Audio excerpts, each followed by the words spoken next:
dari tempat ibadah kita. Monosomi mengancam marwah kita. Apa menurut Musa? Apakah kita akan katakan, ya saya akan murtad dan pindah agama? Kalau memang itu pilihan kita, kenapa? Apa alasannya? Tetapi kalau kita lebih memutuskan untuk tetap setia kepada Kristus, tidak akan meninggalkan agama kita sekalipun kita terancam, bahkan nyawa kita terancam, apa juga alasannya? Kalau kita memilih untuk setia, apa alasan? Jangan pikir kita nak nulis pasti memilih untuk setia. Kita yang kemana? Siapa yang kemana? Ini tayang kemana? Aku sudah ada siapa ada rencana untuk murtad. Tapi di konteks firman Tuhan hari ini, di Turku Jamita Sedarion, di mana di Henderol, itu terjadi. Karena banyaknya ancaman dan tekanan orang-orang Kristen di masa Heber ini, di masa Ibrani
menjadi pengantara kita kepada Tuhan. Karena apa? Masa Kristus menjadi pengantara kita ke Tuhan? Kalau kita melihat sejarah dari Perjanjian Lama, yang paling diingat oleh orang Yahudi itu adalah pelayanan seorang imam. Imam itu memiliki peranan yang sangat penting dalam kehidupan keagamaan orang Israel. Karena apa? Orang imam benar-benar menghukum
menghubungkan kita langsung dengan Allah. Umat istimewa Allah, perubahan dan tahu kita harus mempertahankan kesetiaan kita kepada Tuhan. Dan perlu murtad, dan perlu meninggalkan agama kita, dan perlu berada di asing. Sekalipun hidup kita, bahkan nyawa kita terancam. Sekalipun nyawa dan hidup kita terancam, milikilah kesetiaan. Siapa yang satu berkata, Kristus itu si buat dari ini kita. Om mana berjodoh si dari kota, si itu jadinya sedari orang kata kita. Lalu ini yang memotivasi kita untuk tetap setia, mempertahankan iman dan percaya kita kepada Kristus Juru Selamat kita. Dominan kedua, mau bilang topik ini bisa dari Kristus do si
Tuhan dikatakan nagami motivasi kita.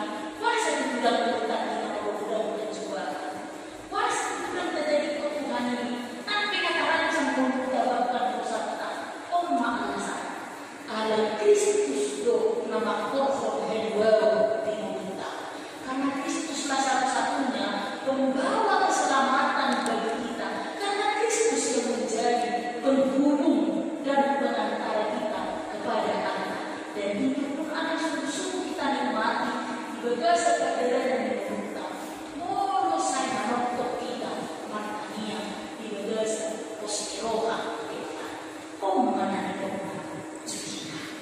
Jadi walaupun nabi yang tidak baik kita ala Kristus kita masuk rumah di mata nama dulu lubang ibadah dan memberikan keadilan kepada kita selama kita juga kita akan kita. Amin. Matanya mau lihat Tuhan takas do disungguhi moro kado aku siang kami nagtitihatam na lagi moro alay Kristus si korpo kaliwaw pinuhunan nanti ko katikat mo namin Tuhan jujunay namin naligid siya dalam mo jujunay buhay po kami po jujunay buhay po kami po ang lanigo dan misitaon at sa naroha naro mamong pupunan Tuhan itikyo kita sa anibukan ang nalagay suwento ni bagas ni buhunan asa sa liling di pagdadalan ni buhunan ni Iglesia Manon Tuhan ang kami ang asa na urus namin mo ang buhay ni Gali Kristus Jesus Tuhan namin at ako si buhay at buhay at pagbabalisan ni